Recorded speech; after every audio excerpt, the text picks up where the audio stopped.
Good morning, Celtics fans. I hope you're all doing well in the car on the way to work, on the way to the gym, having a jog, walking the dog. I don't know what you're doing, but I hope it's all good. I'm not sure what the weather's like out in Boston, but it's been warm here. I mean, uncomfortably warm. I don't know. I'm so used to rain and cold, dude, that this warmth just throws me for a ringer every single time. Wednesday episode, it's usually a who's going to be on with Adam type of thing. Today I've got my boy Will. He's going to be joining me twice this week, today and Friday.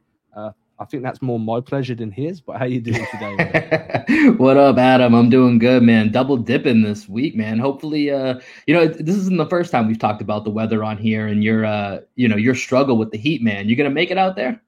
Yeah, I'm telling you, dude. Like, give me a breeze and you can give me 100-degree heat and I'm completely fine. But when there's no breeze and it's just warm for no reason whatsoever, I mean, we're in September, dude. Usually I'm freezing right now, moaning about I've got my heating on.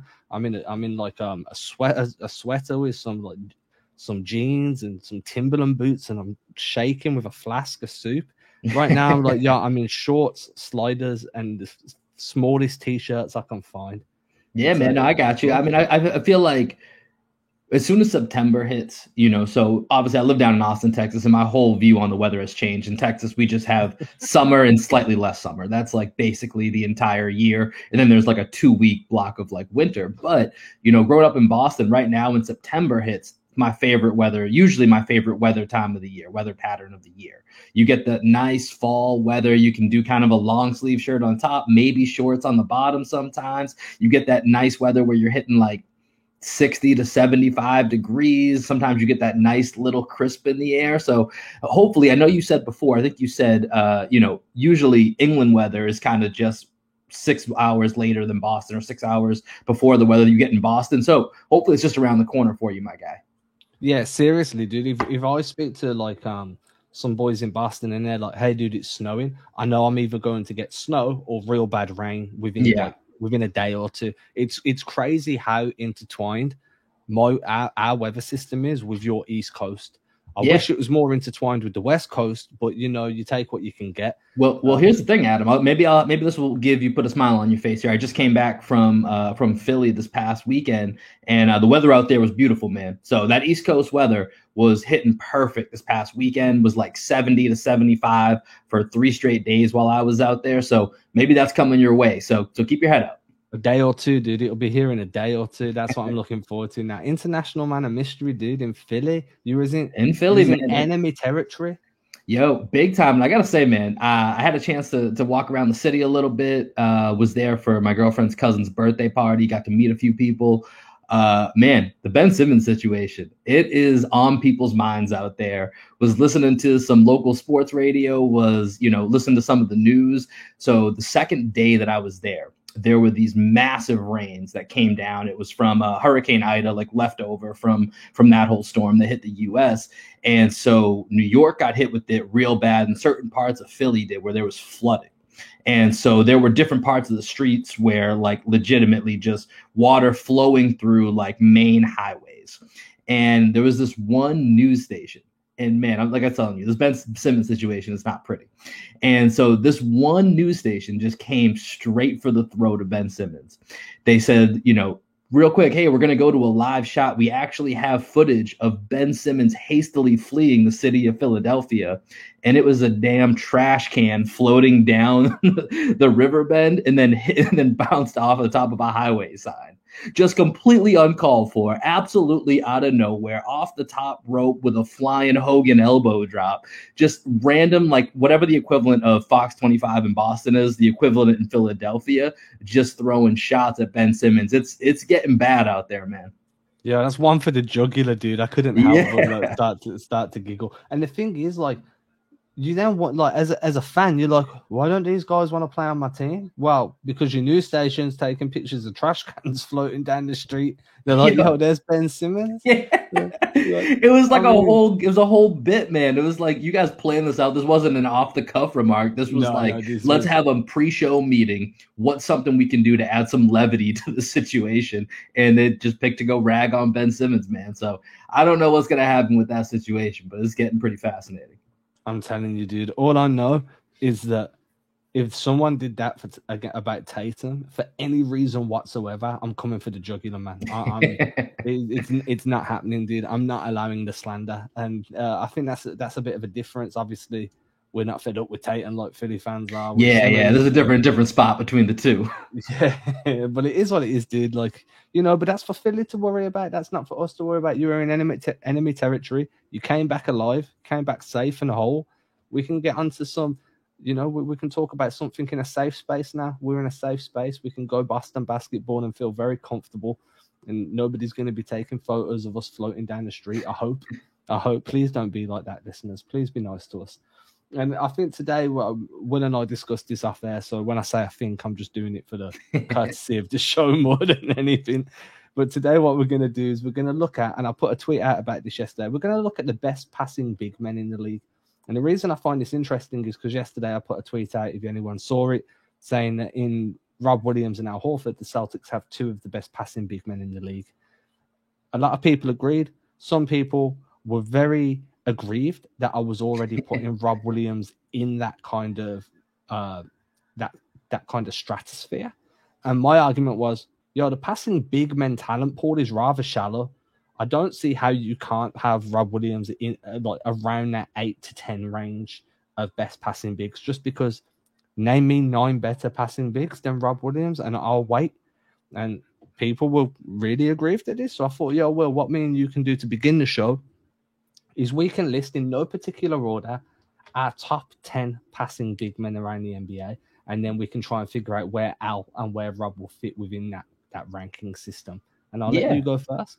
All right, let's do this. And so I will tell you this. I'll preface with this. So I tried to come up with 10. And one of the things with lists is it gets really hard when you get to a certain point. Like, why is this guy 5 versus 6 or 7? And it's harder to kind of differentiate what really is the difference. So I ended up putting my list into 3 tiers. And it ended up being roughly about 10 guys.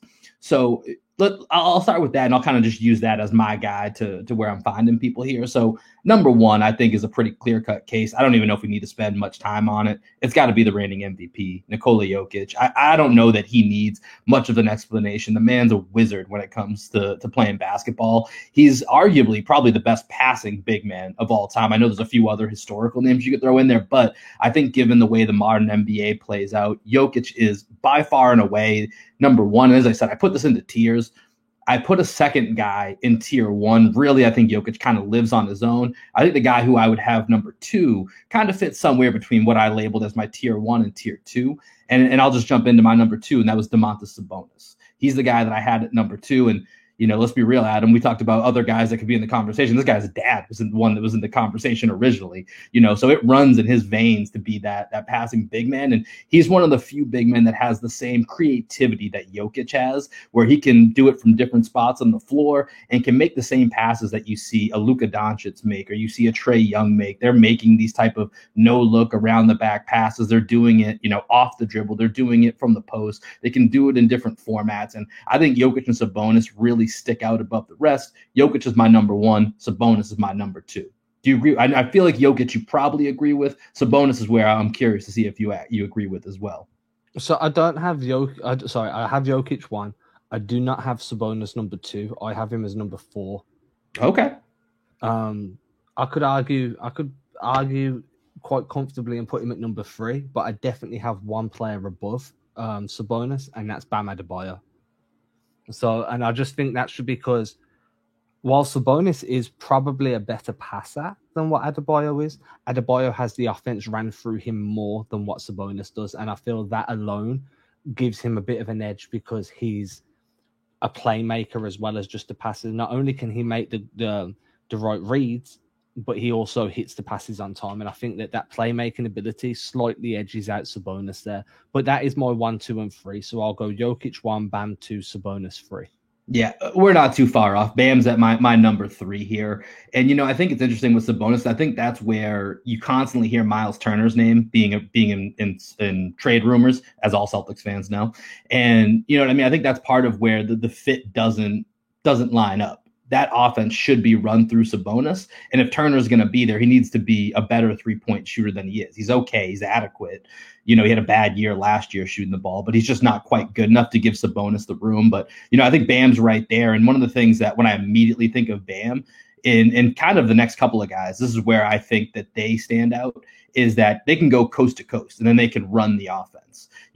Bam and Duncan Robinson running that dribble handoff on the fly when they're running down court and the defense hasn't set up yet is one of the most devastating two-man operations that you can run in the NBA. And then Bam has the ability to handle the ball. He can dump it off to Duncan Robinson. He can then go ahead and drive to the lane, either finish at the rim or find another guy that's cutting or find someone else in space as the defense is still setting up. So I think Bam at number 3 is a pretty easy call. He's right in that conversation. So I think those 3 really stood out.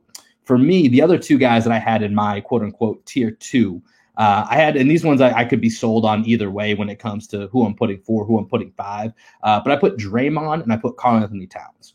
Draymond, for me, really sticks out just because he's deprecated so much from a scoring standpoint that his entire basis for the offense is how intelligent of a passer he is, the passing lanes he can create, and how he creates that both from running the offense and then also off of that short roll, and how, obviously how devastating it can be with the players around him. So I've got Draymond at 4 and then Karl-Anthony Towns at 5, who's just an ultra skilled big man that can do a little bit of everything.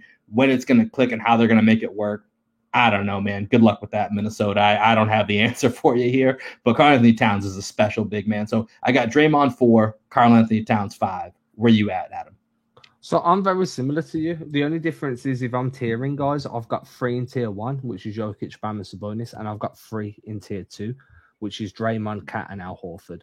Now, I am a bit torn on Cat and Horford. I think that Horford is a better passer than what Cat is, but Cat benefits from a bit of an increased size, and he's got more consistent range from deep, which opens up passing lanes for him to take advantage of. So for that reason alone, I will have Draymond as number 4. I will have Al as number 5 because I think he's more of a pure passer than what Karl-Anthony Towns is, and then I'll put Karl-Anthony Towns at 6. Yeah, we're not too far off. Al's my next guy. Yeah. We're pretty much going stride for stride here. I mean, so the next tier that I had are guys that I view more as lead half-court facilitators. So these aren't going to be necessarily somebody that's picking the ball up and going coast to coast. That's really the biggest difference for me between Towns and Horford. And really, when Towns does that, he's more looking to score than he is necessarily a facilitator. But it's just a weapon in his arsenal that I don't really see Al having. And with Al, you always kind of have to wonder where Father Time is at, but his passing should be something that he's able to keep going, as long as he is. That's not going to be a hindrance the way that, declining athleticism will be. But Al, I think, is at the top of this tier 3 that I have where, you're going to be able to run your offense through him. He's going to be the guy that can control what's happening on the offensive end. When you get into a half-court set, you can look to Al to kind of set the pace, control the tone, find the right cutters, be able to, and with these bigs, something that's almost just as important as their passing is their screening ability and how that works both with them with the ball in their hands and off the ball. So, I think Al's the choice that I have here at the top of this. And then right below him, and he honestly this next guy could be someone that climbs higher, but I just don't know if it's real enough because it was such a drastic jump last year, was Julius Randle. I've always been a big Julius Randle fan. I've had stock in Julius Randle. Last year, between the assist rate, between his 3-point shooting, they took such large jumps. I just need another year to prove that it wasn't a fluke because they were just that drastically different than his first 6-7 years in the league. But he is extremely talented. So Julius Randle's who I've got at 7 right now. Where you at, Adam? Julius Randle threw me for one, man. I'm impressed. So I'm happy to catch you off guard. I also cheated a little bit and took one power forward that doesn't really play much 5, but I think when he eventually gets playing time for whatever roster he's on, he will begin to play a bit more 5 due to his age. It's actually his 33rd birthday today on the 7th, and that is Kevin Love. I think Kevin Love. I think he's underrated as a passer. Those pitch passes he can do. He's got some good swing passes on him. So just to run through my list again, I've got Jokic, Bam, and Sabonis, 1, 2, 3. Draymond, Karl-Anthony Towns, Al, 4, 5, 6. Then I've gone Marc Gasol at 7. Then I've gone Vucevic at 8, and then Kevin Love at 9. Yeah, those are so two guys that you named right there. I thought about and I left out Kevin Love and I left out Marc Gasol, and I think both of them are probably guys that should be on this list. Marc Gasol I left out just because I just don't know how much of a role he's going to play, but he's also in that conversation as probably one of the best passing big men of all time. So when he's on the court, that's absolutely his number one asset to be out there, aside from just his general size. You know, his being able to see over the defense and you read those passing lanes, that's going to be his biggest asset. And then Kevin Love, I mean, has there been a better outlet passer than Kevin Love? His outlet passes are a thing of beauty. Yeah, I mean, LeBron stole that ability, you saw it, and then Lonzo Ball seems to have perfected it a little bit more, but Lonzo doesn't do it from a baseline. He does it more in transition and gets those long outlet passes. But no, I think K-Love is sneakily underrated as a passer, and that's saying a lot considering people do talk about his passing skills.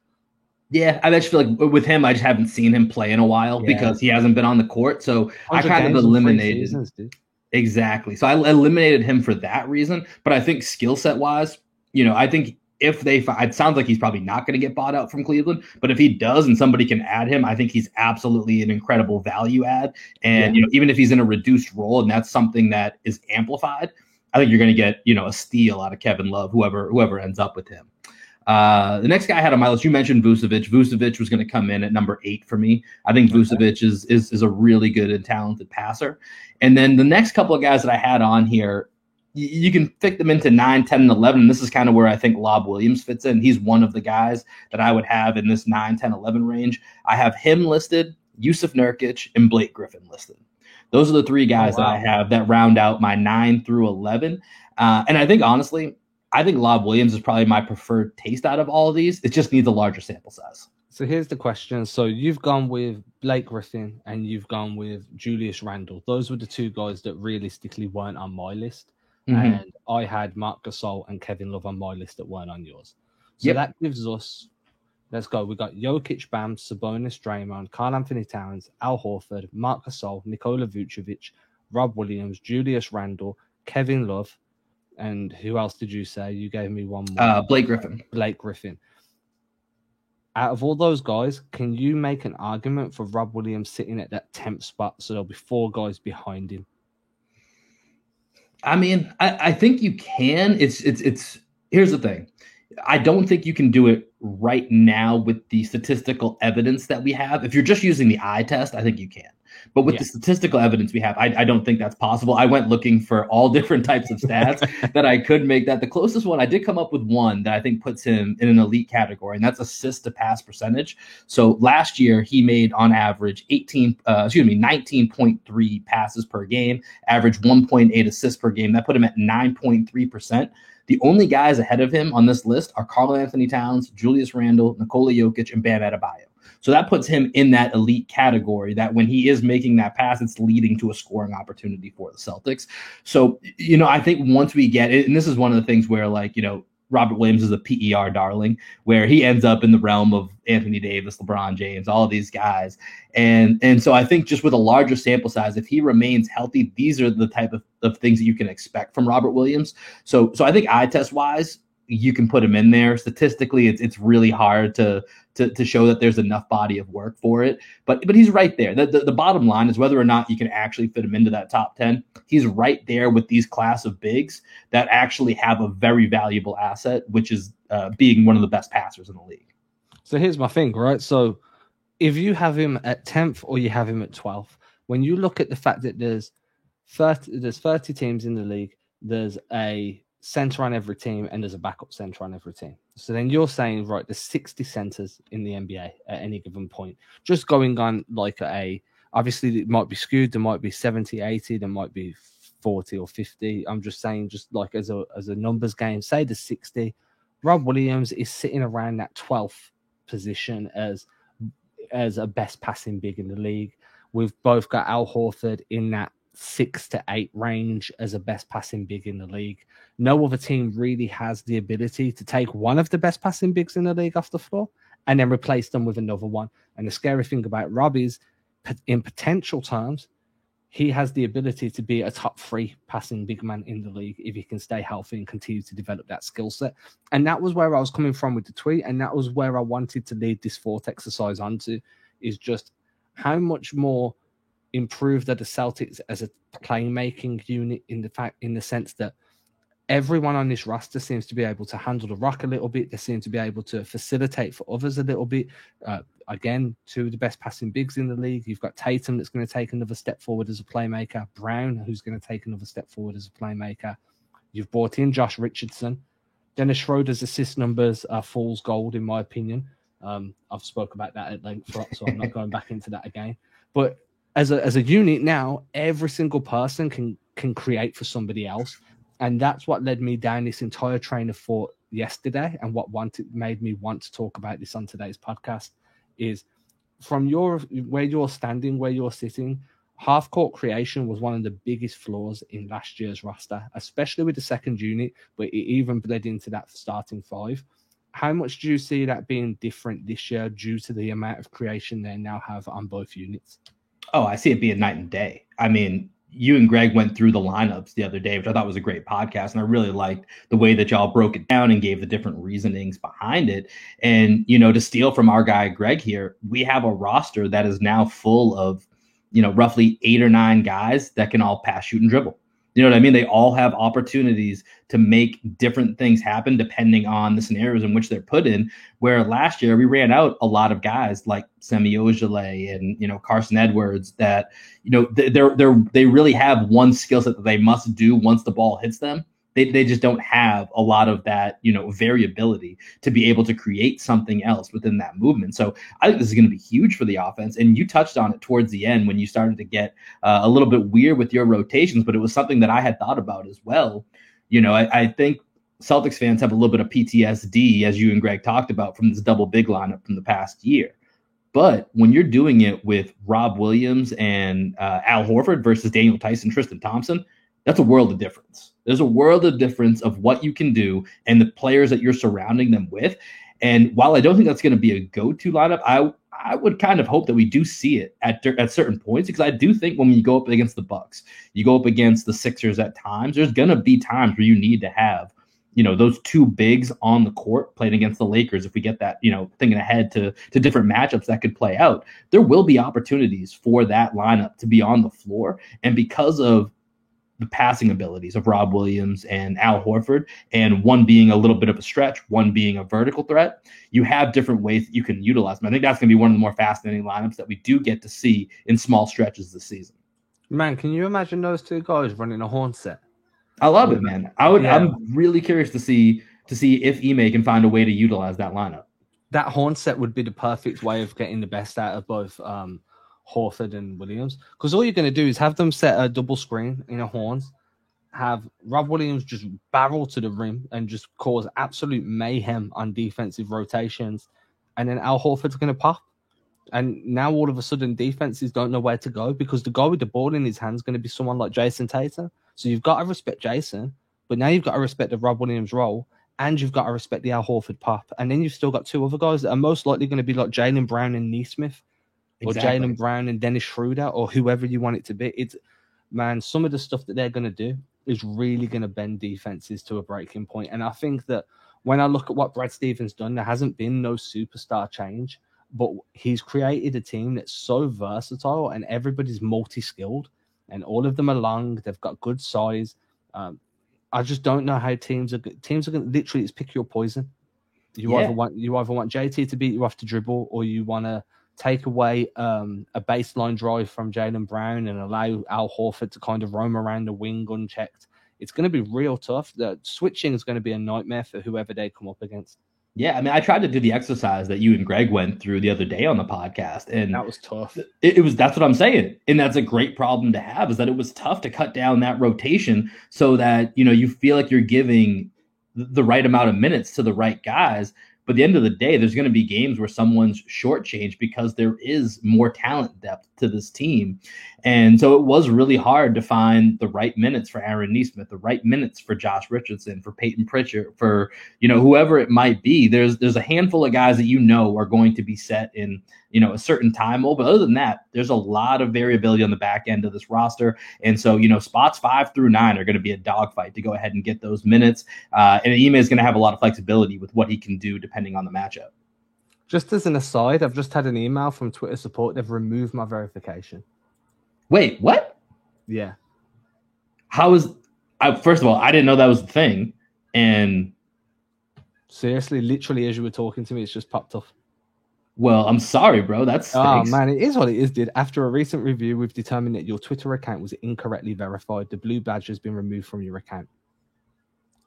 All right, guys. Here's the deal. We're stopping the podcast here for a second. What we need to do, we need to get at Twitter and get our guy recertified, because that's some BS. We try not to swear on this podcast. I'm holding it together here. We got to get on this here. That's not right. But it is what it is, man. I'm just a bit like, yo, what the hell? I know, and after the celebration of the last podcast, too, right? Like, yo, I don't understand this. It is what it is. Let's continue with the show. People, we'll get back to that. Yeah, people can show their fury within their own time. But where were we? We were talking about some of the rotations, but with that, I'm gonna help you out, Adam. Good transition here. One of the spots that could be a little fluid, as you and Greg talked about the other day, is that backup power forward spot, where obviously the trade for Juan Hernangomez was made, which I like having Juancho, because I start thinking of Nacho Libre in my head. Nacho, Juancho. I don't know. That was probably unpleasant to hear in your ears, so I apologize in advance. But between Juancho and Jabari Parker was, I think, one of the few areas where you and Greg saw it a little bit differently as to maybe who might get more minutes to start with. And I think that's one of the last few spots within the rotation that the Celtics needed to shore up. And I think Hernangomez does that. Who are you feeling has the edge into getting more minutes, at least to start the season, between the two? I think Hernangomez has that little bit of an edge. I do. I think that with the floor spacing that he provides, the size he provides, I feel like he's been miscast in his last two positions. I think it didn't work out for him in Minnesota. It didn't work out for him in Memphis. Again, I was speaking about this earlier on a YouTube I was doing. In Minnesota, they don't play a brand of basketball that suited his skill set. Like they've got guys like Anthony Edwards that's trying to drive the lane and pull up and shoot. They've got Karl Anthony Towns that's their floor spacing big. They don't need Juancho. So I just don't see that as indicative of his skill set, because I just don't think the fit was there. Then he went to Memphis, who have guys like Xavier Tillman. They had Jonas Valanciunas. They had their floor stretching bigs already on the roster. So they were asking Hernangomez to do a little bit from the outside and then work a little bit from the post. And that's not really who he is as a player either. So I think that coming into Boston, where they needed a floor stretching big, they needed somebody to play at the 4 and allow Al Horford, that isn't an elite 3-point shooter, but can get stuff done at a very acceptable range. I think that's where Hernangomez is going to come in and have that little bit of an edge. Yeah, I think just when you look at this team, he's the better skill fit. He fills a bigger need. And on top of that, he's the better asset. So, Jabari Parker, he's non-guaranteed. And if he's on the roster, he's about $1 million. There's, when it comes to him being an asset, not really too much that you can do with that. Either he works out or he doesn't. It is what it is, especially for that last spot. If you get a guy like Jabari Parker who, has an immense amount of talent. And actually, Adam, this is really crazy. I looked it up earlier. I was going to say one of the reasons that Hernangomez I like more than Parker is his age. How old do you think Jabari Parker is? Isn't he like 25? He's 26, man. It's crazy. He feels he's one of these handful of guys across the league that just feels like he's been in the league for so much longer because he's had so much happen to him in such a short amount of time. It's really brutal, man. Like, Greg Monroe was a guy like that. there's a few others you can go back and find where you feel like they're in their 30s and they're on their last contract. And it's like, man, this guy's 26. He was the number 2 pick in between Wiggins and Embiid.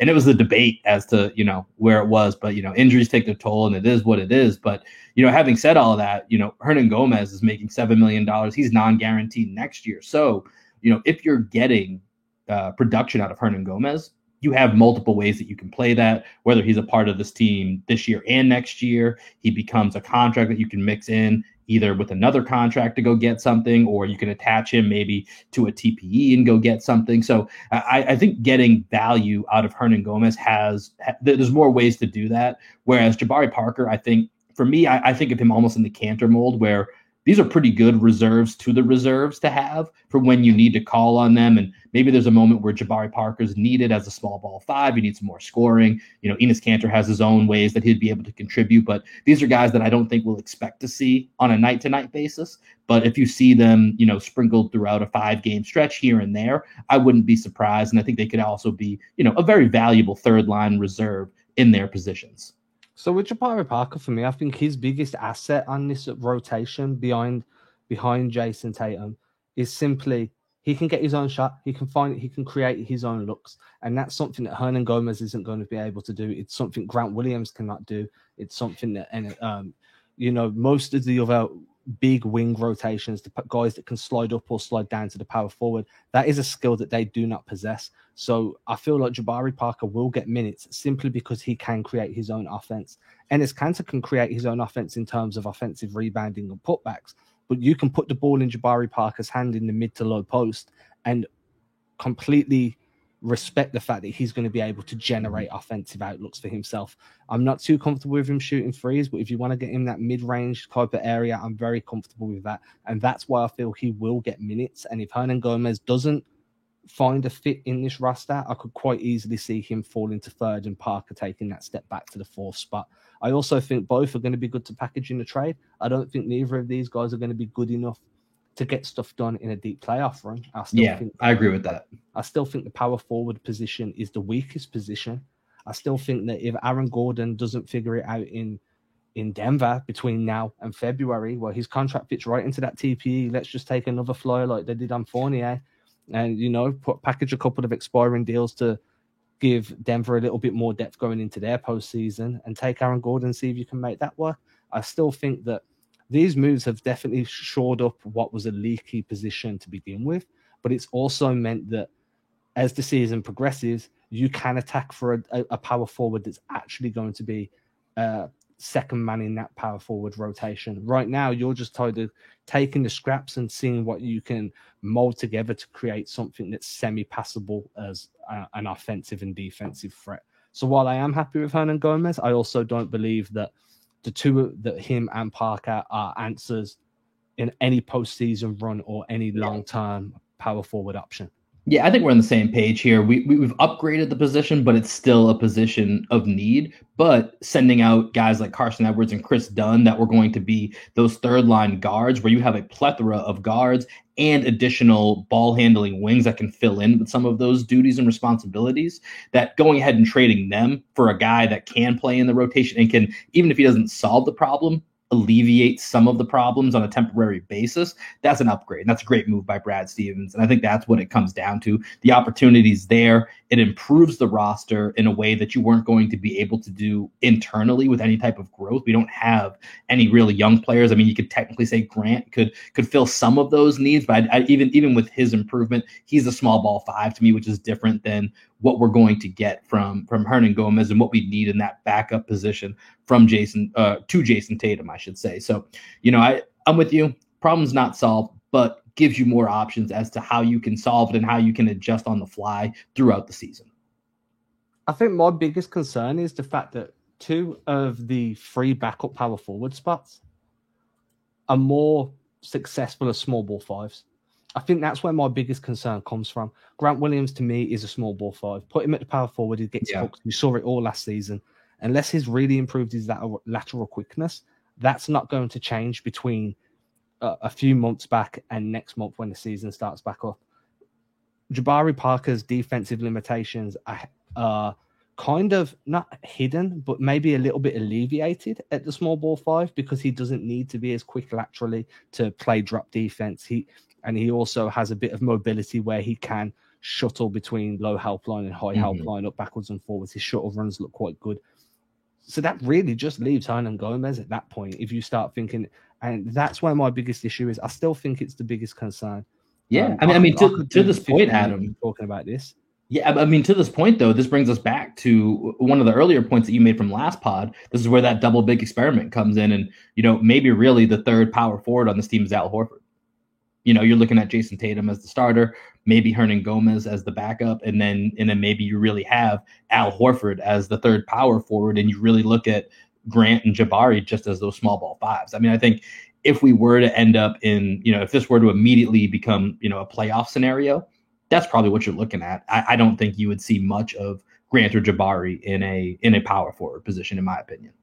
Yeah, and that's where my biggest concern is, right? Like, because then that rotation is deceptive, because what you're looking at as 3 or 4 man deep is really Juancho Hernangomez sitting behind Jason Tatum. And that's where my concerns are. And I get it. Basketball isn't defined by 5 positions anymore. It's more positionless than that. It's more about you've got your guards, your wings, your bigs. I understand all of that. I actually buy into that version of basketball analysis personally. But when you're looking at it as a positional roster battle, who's fighting for what position and where a minute's coming from, well, then you have to go back to traditional point guard, shooting guard, blah, blah, blah. And when I do that and I actually sit down with the pen and paper and I'm like, well, actually, no, this guy's a small ball 5. That goes in their own category. Yeah. And when you look at the wings on this roster, we have, I love our stable of wings, but outside of Jason Tatum, there's not really that 6'7" to 6'9" wing that you typically kind of slot up into that traditional power forward sense. There's a lot of guys that are in that 6'6", 6'7" range. Jalen, Nesmith, Romeo's only 6'4", Richardson's in that 6'5", 6'6" range. So a lot of versatility on the wing, and there's a lot of length, but not necessarily the same amount of size that you may need at different points. And so that's where I think the concern comes in, that you need to actually have some sort of more traditional power forward. Yeah, and I think that makes complete sense. I can't argue with the logic behind that. What I would say is that I would much rather lose some size and improve skill. Yeah. Because there's enough size on this roster now. There's a lot of wingspan on this roster now. And I think wingspan size is slowly becoming more important than size in terms of height within the league. When you're looking at the fact that, obviously Kawhi is an extreme example here. Yeah. I was doing some research on Kawhi for something I'm writing about at the moment for another outlet. And it's Kawhi's vertical is only 35 inches. It's a very basic, average vertical. It's the fact that he's got a 7'1" wingspan that makes him such an elite jumper, because when he jumps, his arms are ridiculous and his wingspan. And I think that... And his hands are enormous. 11.5 inches wide and 9.5 inches long. It's insane. It's ridiculous, dude. Can palm 75% of a basketball circumference. You see the stuff I've been looking into. Yeah, man, that's deep. That's deep. That makes it feel it's probably like one of us gripping a tennis ball. Yo, seriously, dude. But my outlook on it is that if you can build a team full of average height, 6'6" to 6'11", 6'10", 6'11", with good 8% increased wingspan ratio to body length, then you're going to be a much sterner team on defense than having a couple of guys that are bordering on 7 foot that are slow-footed. And that's where I'm kind of looking at. So if you need to move on from Juancho and bring in somebody like Aaron Gordon, then that might make sense. Yo, that's going to be the hot name. It feels like the Adam Taylor hot name special. Aaron Gordon all year long. I've just got a feeling it's not going to work in Denver. That's all. I mean, with the Jamal Murray injury, I think there's a high probability that could be the case. So, I think it's extremely fair. That's a number. That's a guy to keep an eye on. But maybe that's a topic we say for later in the week, is some guys to keep an eye on with that TPE. We got some time to fill before the season starts, Adam. Yeah, I'm completely down, dude. I'm completely down. I think I'm going to check out here because my phone's blowing up because I tweeted at Twitter asking them why they decided to be so mean. Let's get it. Everybody retweet. Go ahead. Get on Twitter. We're getting Adam that check mark back. By the time we get back on this podcast, Adam should have that check mark back. It is what it is. I just find it quite funny. But you know, it's a vanity metric. I'm not going to get too sad about it. I'm not going to be like, I'm never tweeting again, man. it is what it is. But yeah, so if you've enjoyed this episode, sorry that it went off the rails towards the end. You can catch us again on Friday. As usual, if you're using an Apple device, please leave that 5-star written review and rating. If you're not using an Apple device, word of mouth is perfect for us. You know, your friend, your neighbor, your colleague, your waiter, your Uber driver, your lecturer, your boyfriend's mom, your girlfriend's brother, your aunt's uncle's second cousin twice removed, whoever it may be, just tell them, hey, check out this show. Also, if you prefer to watch rather than listen, we're now posting full episodes onto YouTube. You can search for the YouTube channel Adam Taylor NBA. Yes, I'm very original. Will, why don't you lead us out for the rest of the show, man? Yeah, man. Everybody remember, go check Adam's Twitter feed. We're going to go ahead and make this blue check mark reappear. We're going to go ahead and get Celtics Pod Nation on it, Celtics Blog Pod Nation. Let's go ahead and mount up for our guy, Adam. But happy to join y'all. Y'all have a great rest of the week. And I'll see you guys on Friday. So see y'all soon.